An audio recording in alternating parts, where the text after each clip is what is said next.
E é isso aí, senhoras e senhores. Vamos começar uma nova edição do Tributo Direito Podcast. Ao meu lado aqui, o grande amigo Júlio César Santiago. Como você vai, Júlio? E aí, pessoal? Tudo bem? Eu já ia falar boa tarde, bom dia. Bom dia, boa tarde, boa noite, pô. Tem que ser. Quando a galera tá vendo isso.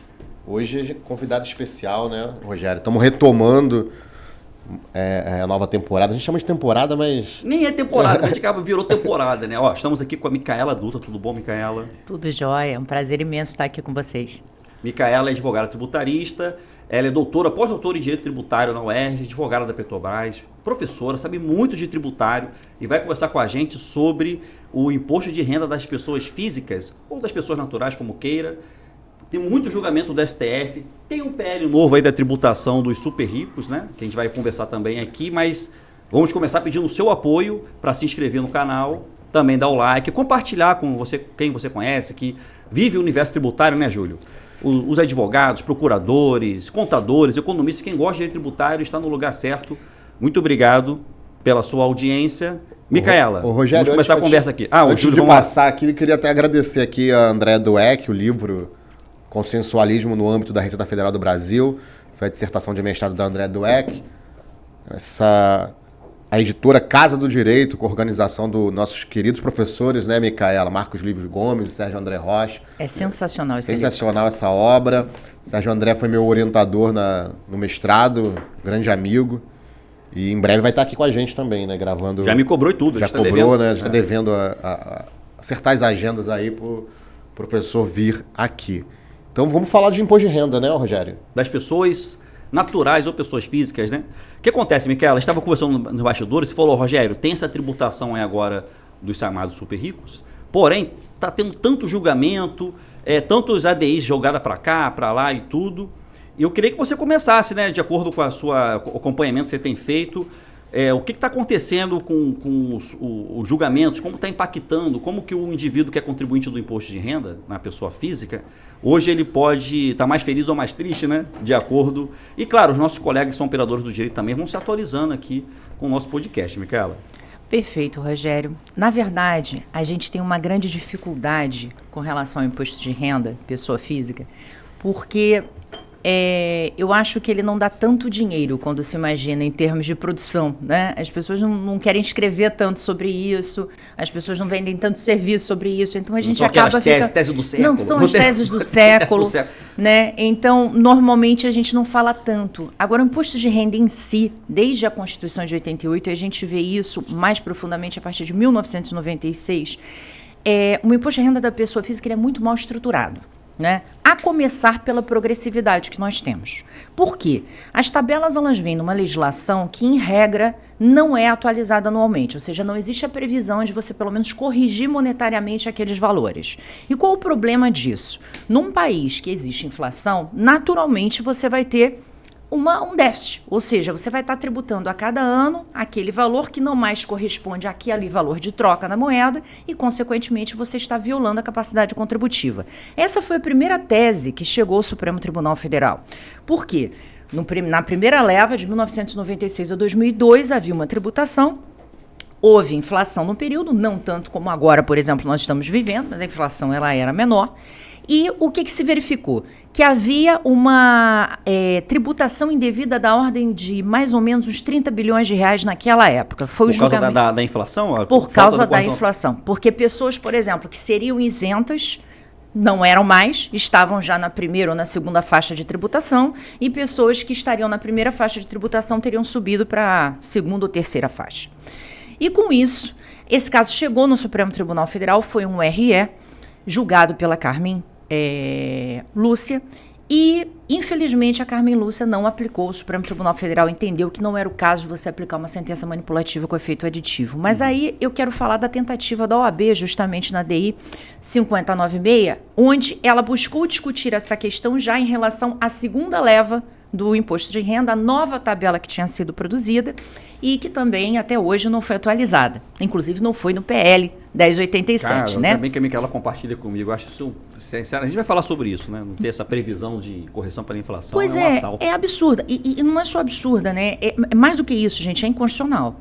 Porque simplesmente, se a gente tem um princípio da capacidade contributiva que está lá ao lado do dever fundamental de pagar tributos, eu não posso pagar tributo sobre aquilo que efetivamente não é minha renda.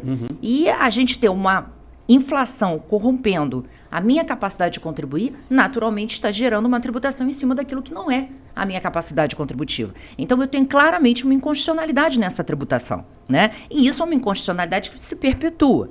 E qual o problema dessa DI 5096? Foi um dos casos mais atípicos que eu já vi, onde o Supremo Tribunal Federal claramente, em decisão monocrática do atual presidente da Corte, Luiz Roberto Barroso, disse que havia uma jurisprudência intensa da Corte sobre o tema, e a jurisprudência intensa da Corte sobre o tema é apenas um julgado, que é o RE da Carmen Lúcia, sobre o assunto, e citou algumas decisões, na verdade, monocráticas, turmárias, que todas elas tiveram agravo e foram decididas em âmbito de turma, portanto, no pleno a gente só teve o RE da Carmen, posteriormente a ADI 5096, para dizer que não seria o caso de o Supremo Tribunal Federal atualizar a tabela do imposto de renda, porque o objetivo do Conselho Federal da OAB era só esse. Era dizer, olha, tendo em vista que a gente já tem uma omissão inconstitucional que viola a capacidade contributiva e que vem se arrastando há anos, porque a gente teve o exemplo da primeira lei e a gente teve o exemplo da segunda lei, temos agora o exemplo dessa lei, né? Que não, eu lembro da pessoa jurídica, lembra do adicional do imposto de renda? Quando começou era 20 mil. Não, mas só os grandes contribuintes vai recolher o adicional do imposto de renda. 20 mil em 1996 era uma grandeza. E hoje? Não. Hoje a pequena empresa que não revela a mesma capacidade contributiva de 1996 tem que arrecadar em cima por causa dessa malícia, né, de alguma maneira, do fisco, né, que sabe que isso de um jeito ou outro vai aumentar a arrecadação de maneira mascarada. Isso que é cruel, né? Isso que eu falo tanto. Que está na hora da gente mudar. A gente está falando de reforma tributária, né? A emenda... Tem malícia aí, né? Eu acho que um pouquinho, Júlio. É o sistema, que assim, eu acho que às vezes é difícil você conjugar todas essas coisas, essa complexidade, é difícil conjugar. Eu não acho que é uma má fé, mas agora eu vou ferrar todo mundo. Não é ferrar, mas quando você não deixa a previsão... Lógico, né? Tá todo mundo perdendo o poder de compra. Realmente, a gente tá vendo a inflação, assim, tá bizarra. Alimentos, você não consegue... Você vai no supermercado, R$100, 100 reais praticamente é rasgado. Não dá pra nada. Não dá pra nada, assim. Eu fico até com pena de quem tem realmente... que é aquela pessoa que depende desse mínimozinho mesmo, assim. Que realmente tá absurdo o poder de compra. Mas eu não acho que seja uma coisa de... que eu sei que o Rogério discorda de mim nesse ponto, da malícia do fisco, parece que uma malandragem. Não, pra talvez fazer... o fisco um pouco malandro, o brasileiro um pouquinho malandro. Lembra aquele discurso que tinha muito? A gente fala, né? Que é uma malandragem. Eles fazem isso só para poder arrecadar e poder... Cara, eu não acho que existe uma complexidade muito grande de interações de grupos, de interações nesse diálogo entre fazenda e o contribuinte, os grandes grupos. Então não é tão simples dizer. É culpa de quem é a culpa. Eu acho que você resume bem o porquê que eu falei que não dá dinheiro. Porque normalmente a gente não tem articulações com relação à PF. As coisas feitas na PF, elas são feitas de uma forma muito objetiva. Né? Então, assim, ninguém reclama. Quem ganha até R$5 mil não sabia que era tributado progressivamente, que quem ganha acima de 20 mil é tributado proporcionalmente. É isso. Então, assim, a falta de conhecimento sobre a tributação, a falta de cidadania fiscal no Brasil, que não é só fiscal, é de tudo, mas eu digo, no âmbito tributário idem, faz com que realmente a gente não tenha essa preocupação em fazer essa articulação para a tributação da pessoa física. E hoje, se a gente faz um estudo comparativamente entre a tributação da pessoa física na era democrática e a tributação da pessoa física na era ditatorial, é ridículo dizer isso, mas é verdade. Era melhor na ditadura. Estamos no Estado democrático de direito. Na ditadura eu deduzia uniforme, eu deduzia material escolar. E detalhe, gente, não estou defendendo a ditadura, mas estou dizendo... constatando que aconteceu. A gente chega... Vai cair. Não, calma aí. Peraí. Não. Só para dizer claramente que, assim, a lógica que a gente está trabalhando dentro de um Estado democrático de direito tem que ser o quê? Uma lógica de justiça fiscal, de tributário, obviamente, aferir a capacidade contributiva de cada um e recolher de acordo com a sua capacidade contributiva. O que nós vemos hoje, e novamente, me causa espécie ainda com a emenda constitucional 132, que trouxe a justiça fiscal de forma expressa, inclusive, né, no artigo 145, parágrafo 3º, a necessidade que nós temos e a preocupação que nós temos que ter com relação à verdadeira aferição da capacidade contributiva, que no imposto de renda fica fácil, levando-se em consideração que a gente tem a técnica da pessoalidade a nortear esse tipo de tributação. Então, na hora que o Supremo Tribunal Federal foi convocado para corrigir uma coisa que gerou uma omissão inconstitucional durante anos, e é uma repetição do Poder Judiciário, do Poder Legislativo, de editar essas normas e do Executivo não mandar novos projetos de lei para atualizar essas tabelas, ou seja, vê-se uma conduta reiterada, ele deixou de aplicar uma sentença manipulativa com efeito aditivo, que ele aplica depois em matéria tributária, a gente vai falar disso ainda no podcast, nesse caso concreto, quando ele poderia dar uma certa lição, tipo, ou até mesmo dizer, olha, Poder Legislativo, você tem 90 dias para poder editar uma norma. Ele não precisava aplicar efetivamente aqui. Mas ele poderia, em respeito à separação dos poderes, não querendo usar, nesse caso, uma sentença manipulativa, como já usou em diversas outras hipóteses, chegar e comunicar ao Poder Legislativo para que ele tivesse uma ação. O que se fez? Nada.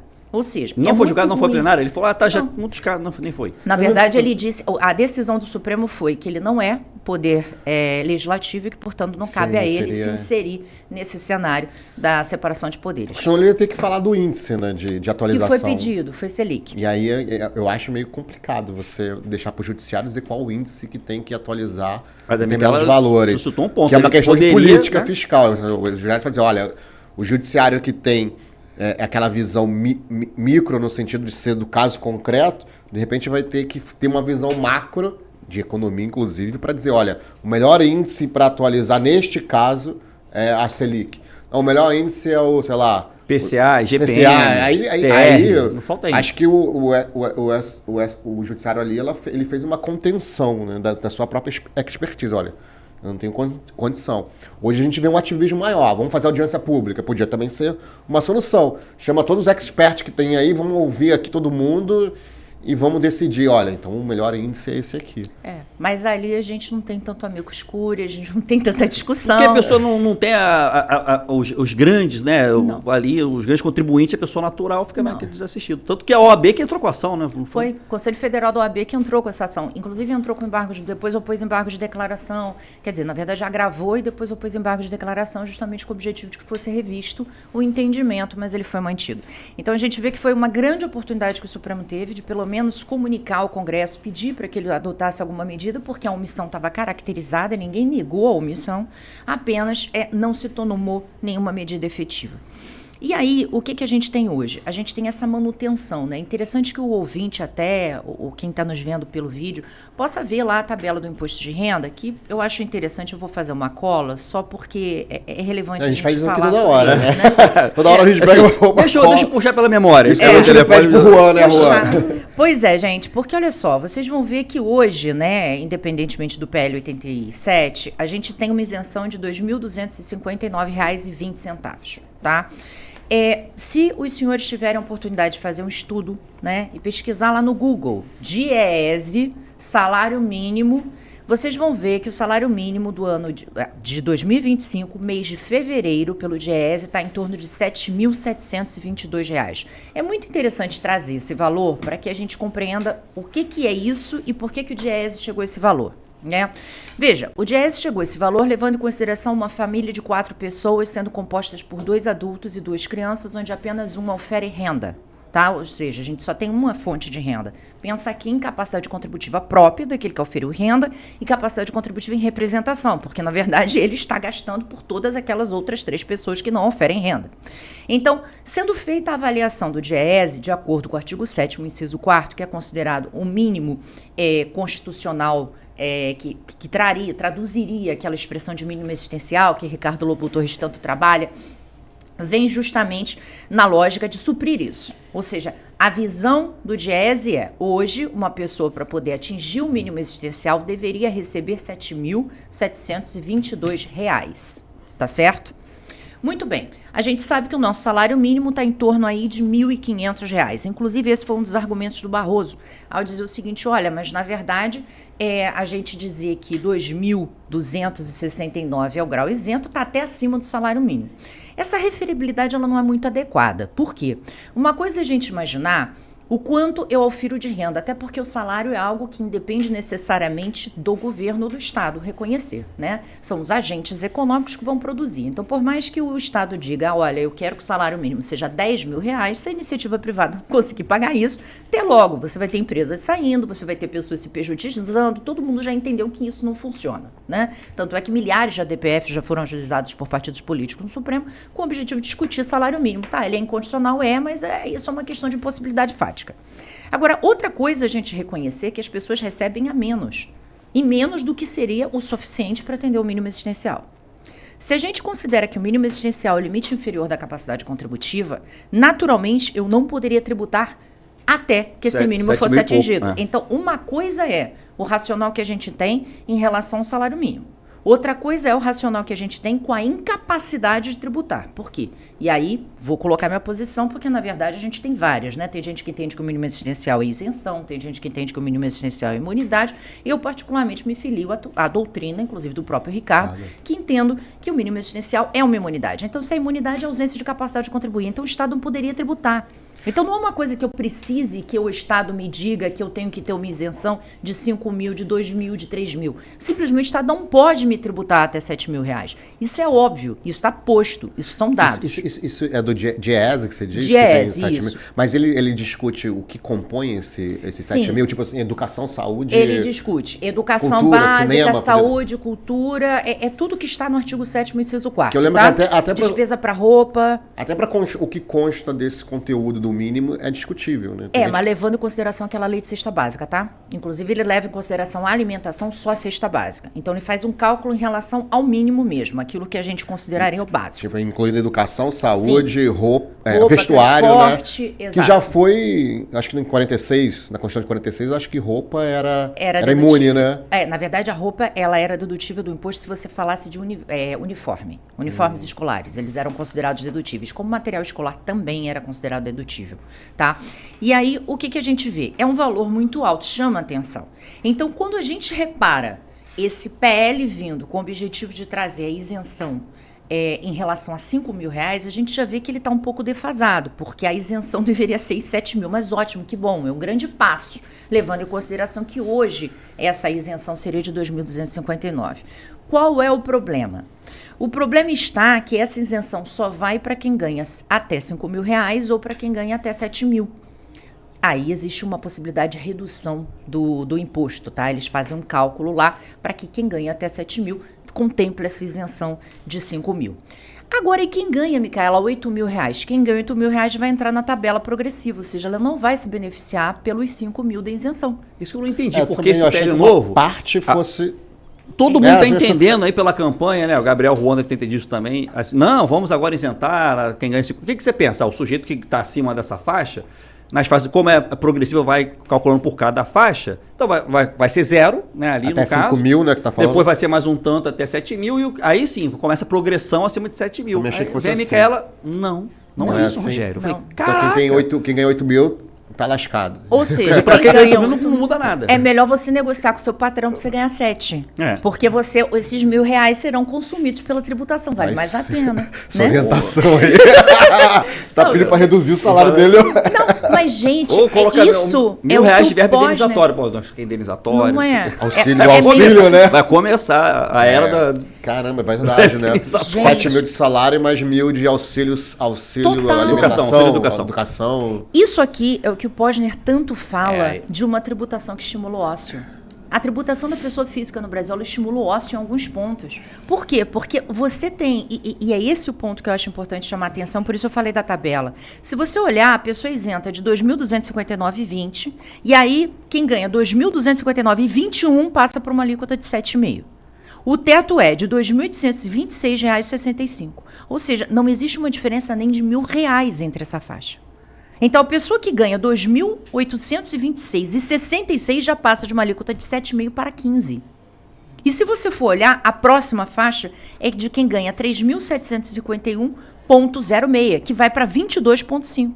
E aí, a partir dali, quem ganha acima de 4.664,68, que passa a ser tributada 27,5%. Cara, isso tem que ser divulgado, porque a maioria das pessoas, tá achando que a partir do 2026, né, vai ter um refresco, né, se ganhar acima que está em cima da tabela e tudo. E, na verdade, não é isso, né? Na verdade, só foi contemplado realmente a pessoa que ganha exatamente aquele número. Exatamente. Por que eles fizeram isso? E como é que você vê isso? A própria apresentação em UPL, você entende lá. Ele traz a tabelinha dizendo quem ganha até 5 mil reais isento e quem ganha 7 mil tem um redutor ali, tá? E aí, ele próprio divulga. As outras faixas, quem ganha acima disso, manterá a progressividade entre 7,5% e 27,5%. Tá, como? Se ele não divulga novas faixas progressivas, é porque ele não está beneficiado por aquilo. Então a gente é um entendimento de que espera ainda ele vai tramitar a legislação. Mas então é até bom você falar isso, porque eles vão ter que eles vão ter que alterar a tabela lá da progressividade do imposto de renda da pessoa física, porque senão vai ficar desconexo. Olha, Nós temos aí uma clara violação à isonomia. Por que eu vou submeter? Vai chover mandado de segurança. Vai chover, porque veja, a coisa está mal feita. Tanto é que as pessoas, quando acabaram de ler o PL, você vê que tem duas posições. Alguns, inclusive, já chegaram a dizer, acabou a progressividade. Porque se você raciocina que você não tem mais a tabela e que 5 mil é isento, então você vai ter 27,5 a partir dali. Aí o que eles dizem? Não acabou a progressividade, porque na verdade você vai continuar respeitando a tributação de 7,5 até 27,5. Não, tô até lendo aqui, olha só. Os contribuintes que tiverem rendimentos tributáveis sujeitos à incidência mensal superior a 7 mil não terão redução do imposto devido. Pois é. Mesmo nas faixas anteriores, né? Isso vai ter uma discussão boa sobre isonomia, sobre uma série de questões. Não, porque você não aplica a isenção de 5 mil, você vai aplicar a tabela progressiva. A tabela que estava, então, que eles não atualizaram. Então eles vão ter que atualizar esses 2.500 que você falou da outra tabela, vão ter que botar para 5 mil. Eles teriam que gerar uma proporção. Mas não, na verdade, gente, eu não acho que isso seja uma omissão, tá, Rogério? E Júlio? Ele foi expresso. Eu acho que o que ele quis foi, eu quero beneficiar e reduzir os cálculos da renúncia de receita que foram apresentados pelo governo, foram levando em consideração essas pessoas que ganham até 5 mil. E não foi levando em consideração as pessoas que ganham 10 mil, que teriam uma isenção de 5 mil. Cara, ele vai... Entendeu? A população está apoiando, mas quando perceber que é diferente, né? Eu não sei o que vai acontecer, não. Pois é. Mas assim, quem ganha até 5 mil está isento. Será beneficiado. Que é porque me parece que pelo cálculo deles é a maior parte da população do Brasil. Na verdade isso é muito relativo, sabe, Júlio? Antes de vir para cá, eu estava até pesquisando para trazer alguns números pro pessoal. Se você for ver dados de 2023, 60% da população ganha abaixo de um salário mínimo. Então a gente está falando de uma quantidade menor de pessoas. Mas dentro dessa quantidade menor de pessoas, quantas pessoas ganham até 5 mil, quantas pessoas ganham acima de 5 mil? Entendeu? Então são cálculos que a gente tem que fazer. Agora a gente sabe que o quantitativo maior não está nem nessa faixa e nem será beneficiado efetivamente por isso. Agora também nós sabemos que as pessoas que recolhem imposto de renda, eu fiz esse cálculo vindo para cá também, a gente tem cerca de 2016 a 2024 um recolhimento de imposto de renda da ordem de quase 400 milhões de bilhões de reais. Tá? Ou seja, um valor bastante substancial com relação ao imposto de renda. Claro que quando você compara com o recolhimento, por exemplo, do imposto de renda pessoa jurídica, chega a ser meio ridículo, porque o imposto de renda pessoa jurídica, só em um ano ele atinge aí cerca de 500 milhões de bilhões de reais. Esses números grandes dão medo, né? Mas é basicamente isso. Então, a gente vê que existe uma diferença substancial. Agora, é importante a gente chamar a atenção porque, infelizmente, primeiro, né? Se a gente não quisesse estender essa isenção de 5 mil para todos, o que seria altamente questionável em termos de capacidade contributiva e de isonomia, a gente deveria pelo menos atualizar a tabela do imposto de renda e melhorar a progressividade que lá está, porque, novamente, ela não respeita nada. Uma progressividade que você coloca uma diferença de R$1.000 de uma faixa para outra, em alguns casos bem inferior a R$1.000, não é um tributo progressivo, né? E a gente vê isso, que eles tiveram esse cuidado no PL com relação à tributação de super ricos. Por quê? A gente sabe que a tributação de super ricos, ela entra para quem ganha acima de 50 mil mês e aí chega a uma faixa de 600 mil ano, né? Então, dentro da lógica dos 600 mil ano, até 600 mil você não é tributado. A partir de 750, se não me engano, mil, deixa eu só pegar minha outra cola aqui, porque esses números são gigantes. A partir de 750 mil, você passa para uma tributação com uma alíquota de 2,5%. E aí, a próxima faixa de alíquota vai para 900 mil. Olha a diferença. Em 900 mil, eu entro com uma alíquota de 5%. Aí, vou eu para 1 milhão e 50. 1 milhão e 50, alíquota de 7,5%. E aí, eu acabo com 1,2%, que é a alíquota de 10%, que é a alíquota máxima que foi trazida pelo projeto. Então, é interessante que a gente veja que isso aqui é uma progressividade adequada. Eu estou dando uma faixa grande de distância, eu estou alterando a alíquota, ok, mas eu estou deixando que haja uma margem de dinheiro tributada sobre aquela faixa. Porque a gente sabe também que não é possível ter uma progressividade eterna, senão vão entrar num confisco, isso é óbvio, né? Então, assim, é interessante essa progressividade que foi trazida. E seria bom que o governo fizesse esse raciocínio, esse cálculo para a tributação com relação às faixas menores, né? Entendi. Porque a gente está atingindo aqui, quando a gente fala da tributação de 2.260, uma classe média alta, vamos dizer assim, que ganha um pouco acima de R$6.000. Mas é classe média, não é o milionário. Não, o milionário ele vai estar sendo pego justamente por esse adicional que foi criado depois. Então, é necessário que a gente readeque. E diga. Deixa eu só te fazer uma pergunta. Agora que eu fiquei na dúvida aqui. Pegando lá o indivíduo que ganha 1.200.000 ao ano, 10%. Ele vai pagar o 10%, esse 10% é um adicional, ele ainda vai estar na faixa de 27,5% mais 10%. Ele vai pagar 10%, e o mais interessante, Júlio, é que isso inclui todas as rendas, inclusive as isentas, tá? Você só tem exceção aí de ganho de capital, mas entram todas as rendas para a aferição dessa faixa e desse adicional. Eu também vi que, por exemplo, se a soma da alíquota efetiva dele e da alíquota efetiva da pessoa jurídica, ele é sócio, que isso é para dividendo, né? Isso é para dividendo. Superar o alíquota nominal de 34%, aí ele não tributa nada, entendeu, Júlio? Senão você poderia chegar numa situação... É bom que finalmente, a gente sempre falou isso, né? O dividendo dele é tributado, é uma pessoa jurídica. Né? Não existe essa figura de dividendo não é tributado. Sim. Isso é uma ficção, eu imaginar que o dividendo não é tributado, quando você paga 34% sobre o lucro da empresa. O que é o lucro da empresa? É o dividendo do sócio, não tem outra escolha. Aí, pelo menos agora, se reconheceu realmente, factualmente, na legislação do PL aqui, um bis in idem, que era o que se discutia muito. Vai tributar o dividendo, vai tributar a pessoa jurídica. O projeto do Lira era melhor nesse sentido. Vamos parar com essa fila, tributa logo o dividendo e reduz o imposto de renda justa da empresa para criar o equilíbrio. Mas usaram isso, porque a previsão é de um benefício de 27 bilhões, a questão de você isentar até 5 e depois até 7 mil reais, né? Então, usaram essa arrecadação, que é mais do que 27, está se prevendo 39 bilhões de arrecadação dessa tributação do... Vai ser substancial. Mas tiver substancial, para compensar essa situação, quando na verdade também é uma outra alegoria, porque a gente sabe que a arrecadação de 2023 para 2024 deu um salto em 300 bi. Deu. Acima da inflação. 300 bi, você não consegue pegar 0,9 para poder fazer. 0,9, daria 27 bilhões, né? Então, não é verdade isso. Eu acho que tem que tributar o dividendo, todos nós sabemos disso de alguma maneira. A lógica anterior me parecia mais sensata, né, do Lira, que ele estava o projeto antigo, né, que ia tributar os dividendos, a cada percentual do dividendo reduz da pessoa jurídica, mas você não tributaria a sociedade que não é sociedade capital, que é a sociedade realmente que está ali, é do trabalho, né? Segundo o Sebrae, 87% das empresas brasileiras são sociedades de trabalho, as empresas simples, que o umbigo está no balcão ali do sujeito trabalhar, ele está trabalhando, não é uma sociedade de capital. A França faz muito isso, eles separam o que é renda do capital da renda do trabalho. A renda do capital, você sabe onde está a renda do capital, a gente sabe onde que está, não está ali no trabalho, né? Mas infelizmente desse modelo aqui ignorou, foi para uma outra lógica que também é interessante, essa em bases universais, né? Também não... Sim. Enfim, são escolhas de modelos, né? Todo modelo vai ter seu pró ou seu contra. Mas eu gostaria mais daquele outro modelo, acaba com a isenção do dividendo, tributa logo, reduz a pessoa jurídica, para você ficar aquele equilíbrio ali entre um e outro, até para você incentivar o reinvestimento na própria empresa, como os outros países tanto pensam nisso, né? E o pessoal que está no Simples Nacional não tributa, porque o pessoal que está no Simples não tem sociedade de capital no Simples, é uma ficção. né? Total. Enfim. E os outros assuntos também, vamos lá, Júlio. Que deixa eu ver aqui. Micaela, mas isso, tudo bem, aqui parece que a lei quer tributar a pessoa física, né, milionária.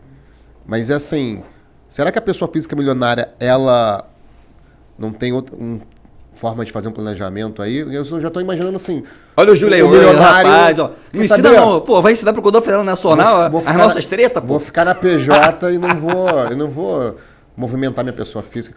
Eu lembro aquele livro do Capital para o Século XXI, do Piketty, ele tentava trazer essa ideia de tributação mundial do capital e tudo mais, justamente porque ele dizia que o milionário mesmo, o milionário real, não esse milionário brasileiro aqui. Que ganha o cara que tem 1.200.000 reais, o cara tem um imóvel já era, né? Não, você viu os slides... 1.200.000. Não. O morador de, sei lá, vamos pensar Copacabana ali, que tem um apartamentinho, ele já tem mais que 1 milhão. Eu agradeci quando ele tirou o ganho de capital da base. Porque eu falei, cara, eu vendi meu apartamento, o ganho de capital vai entrar, acabou. Já paga 15, depois vai pagar mais 10. Vou ser milionário, vou ficar feliz ali, ó. Você viu os slides da apresentação? Os slides da apresentação, tipo assim, vamos tributar os super ricos, que dá o quê? 8 a 9 mil dólares. 8 a 9 mil dólares, a média, super rico. Aí a imagem, mnemônica, né? Sabe como é que é, né?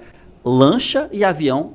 E aí, que ganha 8, 9 mil dólares no Brasil anda de lanche e anda de avião? Dá vontade de rir, né? Alugado, Que né? Só Criou alugado. mais um rastro Só no na Instagram, né? É um bom amigo, né? Na verdade, né? Não, eu fiquei Aí achando... já viu o slide para mostrava assim, lanche, avião, super rico, puxaram assim, com 8 ou 9 mil dólares por mês. Mas assim, eu penso assim que isso não vai dar margem assim, justamente agora só vou movimentar minha pessoa jurídica, eu não vou mais quero saber de pessoa física. Já é assim, eu acho, no mundo dos milionários. Eu né? acho que já Assim, é. O apartamento tá no nome da pessoa jurídica, o carro tá no nome da pessoa jurídica, sei lá, quem paga o restaurante é o cartão corporativo da pessoa jurídica. Então ele não, esse mundo dos dividendos aí é classe média investindo na bolsa de valores, porque o rico mesmo, o milionário, ele não movimenta nada na pessoa física. Aliás, a bolsa de valores ela entra, tá? O ganho de capital é excetuado, mas todos os ganhos de bolsa de valores, bolsa de valores, eu cheguei a ver um artigo. Eles vão entrar. Eles vão entrar. Na tributação. Então assim, é a classe Menos média que fundo de investe. investimento imobiliário, porque eu falo onde tem isenção alíquota zero, não entra. Quer dizer, ele entra para somar na alíquota, a alíquota aumenta,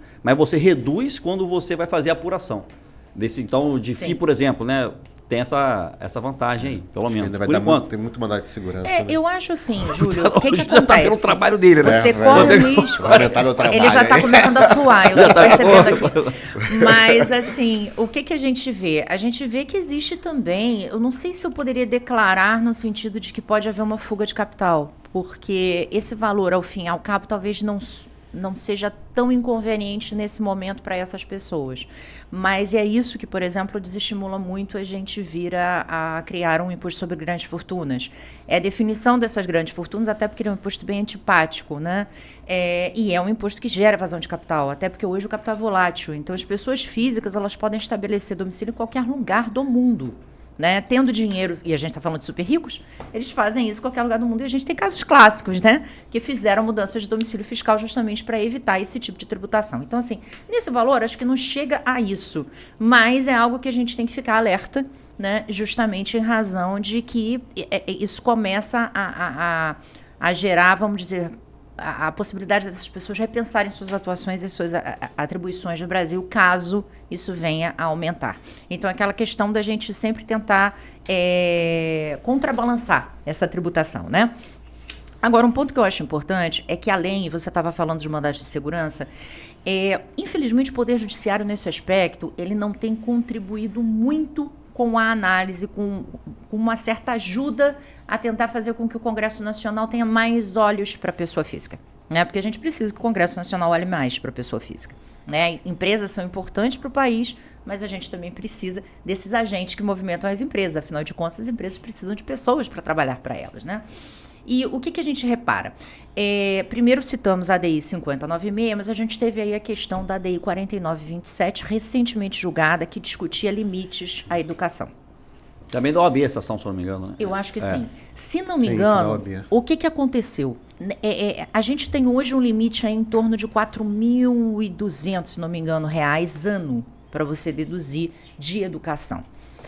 Nada contra os limites, acho que os limites devem existir, porque a gente tem faixas de educação, né? Eu posso colocar um filho meu numa escola básica, como eu posso colocar numa educação bilíngue, e aí é uma opção minha. E, obviamente, a sociedade não está aqui para bancar os luxos e aquilo que excede ao básico, não é?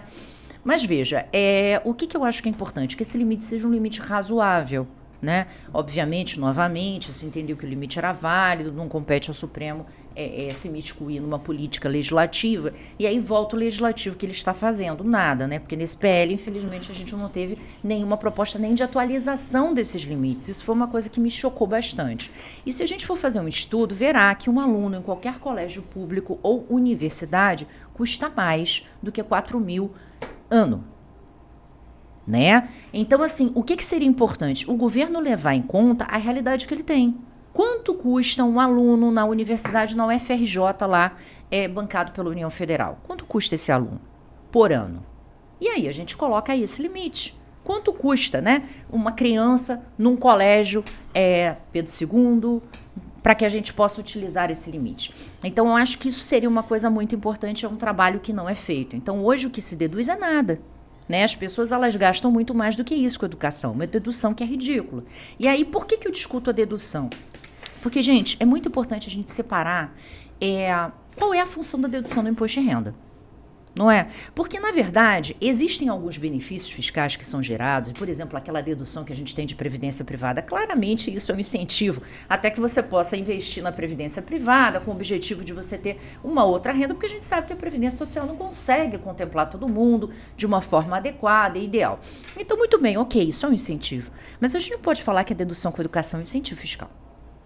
A dedução com educação, a dedução com saúde, a dedução com dependente, claramente faz parte daquele conceito que a gente tem de renda líquida, que Klaus Tepes também definiu. Ou seja, o que eu vou tributar na pessoa física? É aquilo que sobra para crescer o patrimônio. Ou seja, sobra depois do quê? Depois daquela pessoa gastar com aquilo que é necessário para ela e para sua família, lembra da capacidade contributiva em representação, e um conceito que aqui no Brasil a gente não usa para o imposto de renda, mas nos Estados Unidos se usa, na Espanha se usa, também o que ela gasta para ela investir nela própria como profissional, e a educação tá aí, gente. Seria que manter a fonte de produção, né? Manter a fonte de produção, porque a fonte de produção não é só pessoa jurídica, a pessoa física ela é uma fonte de produção. Aí você vai me dizer, mas Micaela tem um livro caixa, e lá no livro caixa você pode deduzir livros, não é? Pode. Deduzir seminários, pode. Mas o que acontece? O livro caixa ele é muito limitado, gente. Eu, por exemplo, sou assalariada, gasto mais de 5 mil reais ano com livro. Não deduzo nada. Porque quem é assalariado não pode fazer livro caixa. É isso que eu ia falar. Eu estava aqui pensando nos meus Servidor livros. público não pode fazer livro caixa, sabe, Júlia? Então também você morre nos 5 mil reais. Então o que acontece? A gente, quando não consegue ter essa alternativa, veja, eu estou investindo em mim mesmo. É uma renda que sobra? Não, é necessária. Nós, para aqui estarmos conversando nesse podcast, precisamos gastar isso para poder levar uma informação minimamente técnica de qualidade para as pessoas. Então, veja, isso aqui faz parte do meu sustento, né? De quem eu sou. Então, como não deduzir isso? Como tributar isso? E eu estou tributando. Então, a gente precisa começar a entender que esse conceito de renda líquida, que é um conceito, eu até debati bastante isso com o professor Sérgio André uma vez pelo Zap, porque justamente o que acontece? Eu entendo que é necessário, apesar da legislação brasileira não contemplar de forma correta para a pessoa física a renda líquida, não contempla, porque a tributação é a base de cálculo da pessoa física no Brasil, como funciona? São todos os rendimentos dela, ou seja, eu só vejo o que entra e autorizo que algumas situações que saem abatam o que entrou. Na pessoa jurídica, o racional é completamente diferente. O que eu vou tributar? O lucro. Ou seja, receita menos despesa. Eu vejo o que saiu. Eu tributo na pessoa jurídica a renda líquida, mas na pessoa física eu não tributo a renda líquida. E isso é altamente inconstitucional. Porque eu estou, na verdade, sem vislumbrar o quê? A capacidade contributiva daquela criatura. E mais, gente, que é um conceito que, por exemplo, não tem, isso foi base da minha tese de doutorado, não tem nos Estados Unidos e não tem na Espanha, apesar deles observarem tudo isso, né? E eu gostei de pegar, e eu quis pegar esses dois países como comparativos, porque os Estados Unidos é extremamente liberal, a Constituição não assegura muita coisa para o cidadão, e na Espanha a gente já tem uma Constituição muito mais rica em termos de garantias, e a legislação é muito social, né, na Espanha. Então, a gente tem esses dois centros. Nenhum deles tem, como no Brasil, a Constituição dizendo, que o Estado ele é responsável pela educação até básica. Inclusive, tem que fornecer material escolar. E colocando nos pais a responsabilidade subsidiária, né? Quando o Estado não consegue suprir, o pai tem que dar a educação. Ok. Se o Estado não consegue suprir, não consegue. Se todos nós quisermos colocar nossos filhos lá em escola pública, não vai ter escola pública para todo mundo, e eu tenho que pagar uma escola pública para o meu filho, como é que eu não posso deduzir esse gasto? Esse é um ponto. Então, na Constituição brasileira existe essa previsão. Inclusive, se eu não fizer isso, é abandono material. Então, veja a situação. Como é que eu não vou? Outra coisa, educação, é só eu pagar a mensalidade? Não. Eu tenho que pagar o material escolar. Eu tenho que pagar os livros, são caríssimos, gente. Sim. Tem imunidade de livro no Brasil, mas é tudo caro pra caramba. Cara. Olha, a Micaela aqui tá dando um suco de Brasil aqui pra gente, né? Porque tudo isso está previsto no artigo 146 da Constituição. Não precisava nem se inspirar tanto, não é isso? Não tá lá. Tá lá, tá previsto, cara. Tá diretamente na Constituição. Ô, Micaela, mas você também falou da pensão, também teve um jogo, Júlio. Fala, não, vai lá. Da pensão, das despesas com doenças graves, não é isso? Isso. Eu vou entrar exatamente nisso. Tá. O que eu quis colocar? Que as deduções, então, essas com educação, com saúde, elas são inerentes ao conceito que a gente tem de renda, né? Então, elas não poderiam ser consideradas benefícios fiscais. Aí, vamos lá. A gente teve o Supremo Tribunal Federal analisando a questão dos dependentes, na ADI 5583. Eu gosto dessa ADI. Essa ADI é uma ADI muito legal, porque é a única... Já destaquei aqui, ó. É o único julgado em matéria tributária que a gente teve a aplicação de uma sentença manipulativa com efeito aditivo. O Supremo Tribunal Federal atuou como legislador positivo em matéria tributária, tá? E o que ele fez ali? Na verdade, a gente tinha uma situação onde se estava discutindo se poderia ser deduzido como dependente uma pessoa que é deficiente, tá? E aí, de qualquer tipo de deficiência, acima de 25 anos e que tenha capacidade laboral. Porque a gente sabe que quem não tem capacidade laboral é dedutível como dependente. E aí vem a questão da dedução do dependente. Hoje a gente sabe em R$ 2.200 ano, né? Que também é um absurdo, é um limite que não é atualizado, que não leva em consideração nada disso, mas tudo bem, sigamos. O que é importante a gente pensar?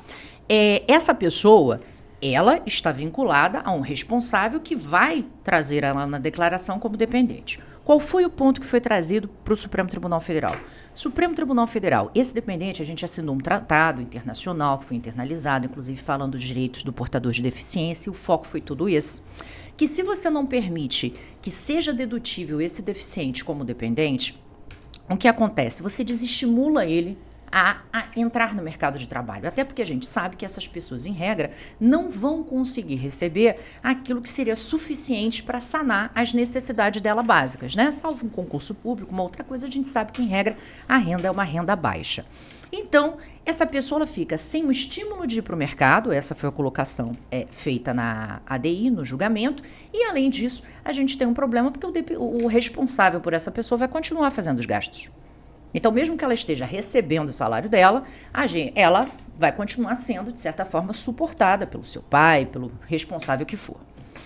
E aí o Supremo Tribunal Federal, levando em consideração esse tratado internacional que entrou, inclusive, com status de norma constitucional, disse, é verdade, a gente não pode desestimular essas pessoas. A gente está falando aqui, gente, claramente de capacidade contributiva em representação, porque não é o deficiente que está pagando imposto de renda, quem está pagando é o responsável por ele, e que vai utilizar ele como dependente.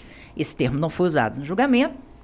É uma necessidade da gente ter uma discussão mais técnica tributária no Supremo, se a gente sente falta, até porque a gente não tem tributaristas no Supremo Tribunal Federal, a gente precisava ter, né? Afinal de contas, o Supremo Tribunal Federal é quem dá a última palavra em matéria tributária, ou seja, a gente tem excelentes ministros, e aí não estou de modo algum desprestigiando a capacidade intelectual de ninguém, mas é muito importante a gente ter pessoas que sejam dessa área para julgar tantos casos que surgem lá dessa área. É absurdo a gente não imaginar um tributarista no Supremo, né? Mas, bom, voltando ao tema, o que eles entenderam? Entenderam que, sim, nesse caso concreto, em respeito ao deficiente, seria importante a gente ler, ou seja, a interpretação conforme a Constituição, dizendo o seguinte, olha, a norma que prevê que você só pode deduzir como dependente até 25 anos, deficiente com capacidade laboral, deve ser lida como? Ele pode ser deduzido como dependente sempre, desde que ele receba até as limitações legais. Então, ele fez uma interpretação conforme, aditivou na norma um conceito e aí, claramente, ele ampliou essa isenção. Mas isso não foi o da pensão, foi Não, esse foi o do dependente. Dependente. O da pensão foi uma outra questão interessante, que envolve também capacidade contributiva em representação e que envolve tributação da família. Ponto pouco desenvolvido no Brasil, e Isabel Derzi, para mim, foi o maior nome que realmente escreveu sobre o tema e trouxe para a gente luzes, né? Um tema esperando o autor. Então, o pessoal que está ouvindo e vendo pode se animar para escrever sobre esse assunto. O que aconteceu lá? O Supremo Tribunal Federal, na ADI 5422, ele entendeu que você não deveria considerar como renda o valor que é pago a título de pensão para a pessoa que está com o filho, né? Do casal, e aí, sim, independentemente de quem seja, né? Então, o que importa é essa pessoa que recebeu a pensão para o filho não pode tributar esta pensão como se fosse renda. E com isso, a gente tira uma situação que era, vamos dizer assim, antisonômica, que era a seguinte: somos separados. Eu pago uma pensão de R$10.000. Essa pensão que eu pago, eu deduzo integralmente. A pessoa que recebeu paga, se ela não faz a tributação em separado do filho dela, declara como dependente o filho, ela vai tributar os R$10.000 e vai deduzir os 2.200. Então, é essa a situação da criatura. Então, essa criatura fica extremamente onerada. Então, o que se fez? Se tirou a tributação dos 10.000. Foi legal? Foi. Mas se a gente fosse pensar só da ótica tributária, aí eu ouvi algumas coisas assim, não vamos impedir então que o cidadão que paga 10 mil reais de pensão deduza os 10 mil reais. Não é essa a solução do problema, né? A solução do problema é não deduzir 2.200 reais. Mas hoje, o que a gente tem? Uma pessoa, um casal que está casado, né, efetivamente, e tem filhos. Só um pode deduzir dependente. Separado, um pode deduzir a pensão e o outro pode deduzir dependente. Ou seja, a gente já tem uma situação mais favorável, se a gente for levar em consideração, ao casal separado do que ao casal que está junto, né? Ou seja, se eu for pensar só sobre o prisma tributário, isso já é legal. Já é um planejamento tributário. Né? Já é um planejamento, vamos separar aqui, legal. E aí nós temos uma nova situação, porque a não tributação da renda torna isso ainda melhor, concorda? Otimiza total. Se hoje eu tributo e só deduzo 2.200, estamos juntos, separamos, você paga 10 mil, você não tributa nada, deduz isso aí. Eu, na verdade, vou deduzir os dependentes e a gente tem uma otimização fiscal muito melhor, porque eu não vou tributar os 10 mil que eu vou receber. Então veja que a gente está tendo zero efeito de neutralidade na tributação. Se a gente for pensar sobre o prisma tributário, a gente tem um estímulo às pessoas se divorciarem. Claramente. É filme, né? Chega a ser até engraçado. É. Filme disso? Não, eu já vi isso em filme americano. Não, a gente tá fingindo que tá separado para poder fugir do fisco. Mas teve. Tem isso, nos tem isso. Estados Unidos. Estados Unidos, a Isabel mostrou muito isso. Teve um período eu que vi um filme havia um assim. desestímulo às pessoas estarem casadas justamente por causa da oneração do imposto de renda. Separava no papel e Separava fazia no papel. fraude, né? Fazia fraude. Então, assim, é um absurdo isso, e a legislação do imposto de renda americana se adequou justamente para evitar esse tipo de estímulo. E aqui no Brasil a gente não tem muito esse olhar. É uma coisa que a gente precisa estudar, porque esse tipo de situação é inviável. Então, além disso, o que a gente teve? E para finalizar, a ADI 6025, que veio a julgar uma questão relativa à saúde. A gente sabe que a dedução das despesas com saúde, ela é ilimitada, entre aspas, né? Porque a gente sabe que é só com relação a alguns tipos de tratamento. Por exemplo, remédio é uma coisa que a gente não consegue deduzir, só se foi utilizado no hospital, né? No tratamento. E a gente sabe o quão caros são os remédios. Sim. Então, nós temos também a questão relativa a alguns serviços. Então, você consegue deduzir enfermagem, você não consegue deduzir muitas vezes cuidador. Então, a gente tem algumas dificuldades aí com relação a esse âmbito de tratamento. Mas o que importa? Existe uma isenção do imposto de renda para pessoas que têm doença grave, né? Para pessoas aposentadas por doenças graves. E essas doenças, elas vêm listadas na lei. A gente sabe que da mesma forma que no SAT, né, que o Supremo Tribunal Federal, por exemplo, entendeu que era lógico que a norma legal ela previsse a tributação de 1 a 3%, variando de acordo com o grau de risco da atividade, mas que isso viesse a ser regulamentado pelo Poder Executivo, porque não tem como a gente definir que atividade está em que grau de risco, até porque elas podem oscilar e mudar de acordo com a tecnologia, com o grau de evolução dos EPIs. Isso é uma coisa muito muito flutuante, né? E muito rápida, muito célere. A economia muda muito rapidamente. Dá para engessar a norma nesse ponto. Não né? dá para engessar, não deve. Foi uma decisão muito inteligente nesse aspecto. O que eu lamentei só nessa ADI foi justamente se entender, e aí novamente aquele pensamento que a gente tem, que eu acho que de certa forma vem com o artigo 111 do CTN, né? A galera estudou o 111 no CTN, grava, marca aquilo ali forever. E isso é um problema. Graças a Deus ele não existiu na ADI 5583, porque não se pensou em literalidade, se ampliou o escopo da norma para um fim. Mas aqui ele veio de novo. Ou seja, não, olha, não compete ao Poder Judiciário definir quais são as doenças. Gente, não compete ao Poder Judiciário, eu entendo até quando a gente pensa um juiz de primeiro grau, né? Mas quando a gente está no controle concentrado de constitucionalidade, levando isso para o Supremo Tribunal Federal, a gente deve imaginar o seguinte, bom, existe uma evolução, a economia ela é célere, mas infelizmente as doenças também são, né? Hoje a gente tem doenças que não sabia se ano passado. Só pensa na Covid, né? Só pensa na Covid, que surgiu de uma hora para outra, todo mundo quase enlouqueceu. Então, veja bem, a gente não pode chegar, em termos de doença, gente, pelo amor de Deus, qual é o fundamento da República Federativa do Brasil? Dignidade da pessoa humana.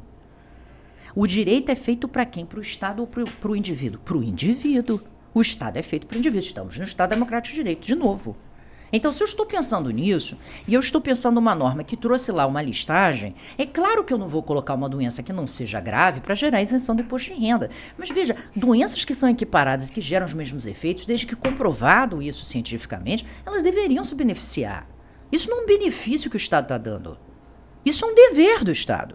Da mesma forma que a gente fala em dever fundamental. Então, quando eu estou me referindo a esse tipo erradamente chamado de isenção, porque para mim não é uma isenção, isso é claramente uma situação de imunidade, por ausência de capacidade contributiva, por uma questão de respeito à dignidade da pessoa humana, dentre outros aspectos, é claro que o Estado precisa reconhecer a equiparação.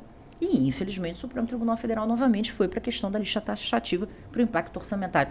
Gente, é claro que a gente precisa ver receitas, é claro que a gente tem uma preocupação com o equilíbrio, ninguém está aqui querendo desestimular o equilíbrio fiscal, ele é essencial para o Estado crescer. Mas também é essencial que a gente pense que a legislação do jeito que está, ela não está olhando o cidadão. Mas, Micaela, quando o Supremo se coloca diante dessa situação, poxa, eu acho que tem fundamento jurídico aqui, assim, suficiente, uma tonelada de argumento para poder justificar, mas eu não posso agir como legislador positivo. Ele tem sempre aquela situação, então vamos dar aqui o Congresso e vai para o processo legislativo, para a arena democrática ali, para poder exatamente, já que tem que ter uma renúncia de receita aqui, onde é que vai... Né, puxar dali, vamos ver esse benefício fiscal que pode não sei o que, mudar e tal, mas você harmoniza, pelo menos a gente que é tributarista, né? A gente sonha com esse ambiente, né? Um ambiente de respeito à capacidade de contribuir. O problema é usar sempre esse mesmo argumento, né? Da reserva do possível, não temos dinheiro. Gente, não temos dinheiro. Não dá. Você que morra, não temos dinheiro. Não dá. Uma coisa é prestação do serviço. Tem dinheiro, concordo, né? Júlia. Aí dinheiro. tem toda uma discussão que a gente não vai entrar hoje, que é relativa a justamente execução orçamentária, né? O que eu faço com esse dinheiro, como melhor destino ele, tem que ver com lei de responsabilidade fiscal, tem que ver com vários aspectos. Mas aqui a gente não está falando nem disso. É o momento em que o Estado ele não está tirando diretamente. Ele está deixando que o cidadão se vire e ele apenas precisa reconhecer que aquilo que ele se virou para poder viver e para poder dar o que é necessário ao indivíduo, não pode ser considerado renda e não pode ser tributado por ele. Porque o que não pode acontecer é, eu, Estado, dou direito à saúde. Mas eu não te dou, você paga um plano de saúde de R$3.000 por mês. Ok, então você não vai poder deduzir? Ou eu vou fazer um limite? Porque já estão discutindo o limite da dedução à saúde. Então, veja, isso aí seria um absurdo, tem que ter limite de dedução. Eu não tenho nem problemas de você trazer uma limitação.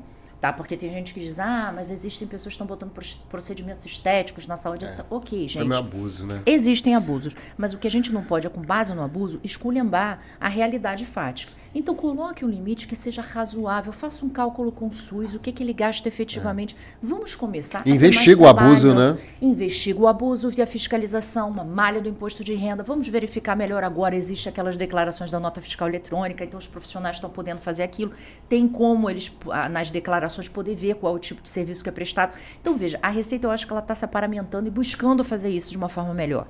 Eu apenas acho que não adianta só a Receita fazer isso. A gente precisa de um poder legislativo que seja operante e que realmente veja o cidadão da forma que ele precisa ser visto. Né? Porque, infelizmente, a tributação hoje, do jeito que está, ela é violadora da capacidade contributiva completamente. A gente tem uma grande massa da população que está sendo prejudicada por isso, que não sabe disso, e, infelizmente, a gente tem um poder judiciário que se vê de mãos atadas e o poder legislativo que não liga para esse assunto porque ele não dá voto. Então, a gente precisa começar a pensar um pouco mais nesse aspecto. Tem uma tese também que a gente faz aqui no Histórico, que era só para encerrar, que eu sei que você está com o horário aqui, que é você poder deduzir os dependentes são autistas, né? Você consegue deduzir as despesas de educação sem a limitação da educação, como se fosse uma despesa médica. Que legal. A gente faz isso aqui no escritório, né, Gabriel? A gente tem algumas ações aqui. Muito bom. E isso é pacificado, isso vai para o Juizado Especial Federal, né?